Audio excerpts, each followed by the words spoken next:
નમસ્કાર, આપ જોઈ રહ્યા છો નેશન પ્લસ ન્યૂઝ. હું છું આપની સાથે હેતલ ભગત. આણંદમાં ભીડભંજન હનુમાનજી મંદિર નવા બસ સ્ટેન્ડ ખાતે દાદાની ઉત્તરાયણ પર્વે અનોખા પતંગોના શણગાર કરવામાં આવ્યો. તો સાથે જ અયોધ્યા રામ મંદિરને આજરોજ 1 વર્ષ પૂર્ણ થતા પ્રભુ શ્રી રામજીના શણગાર કરવામાં આવ્યા હતા. આણંદમાં નવા બસ સ્ટેન્ડ પાસે આવેલા મંદિરમાં ભક્તોએ દાદાને અલગ અલગ પ્રકારની નાની મોટી પતંગો તથા 1 વર્ષ દરમિયાન મંદિરમાં થયેલ શણગાર તથા ઉત્સવની ઝાંખી કરાવતી 5 પતંગો બનાવવામાં આવી અને સાથે ફિરકા, પીપુડા, પતંગો જેવા ઉત્તરાયણને લગતી સામગ્રી દાદાના ગર્ભગૃહમાં તથા મંદિર પરિસરમાં લગાવવામાં આવી અને પતંગોનો અનોખો શણગાર કરવામાં આવ્યો.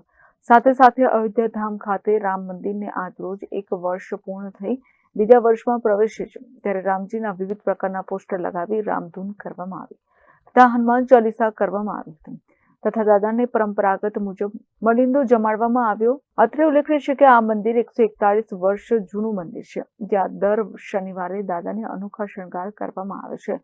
આજે શનિવાર હોવાથી સવારથી જ ભક્તોની મોટી પ્રમાણમાં ભીડ જોવા મળી હતી. આણંદથી દિનેશ પટેલની સાથે Hiren Shah, Nation Plus News, Khambhat. સમાચારોના સતત અપડેટ મેળવવા માટે અમારી નેશન પ્લસ ન્યૂઝની યુટ્યુબ ચેનલને સબસ્ક્રાઇબ કરો, બેલ આઇકન દબાવો અને જોડાયેલા રહો ફેસબુક, ઇન્સ્ટાગ્રામ અને ટ્વિટર પર.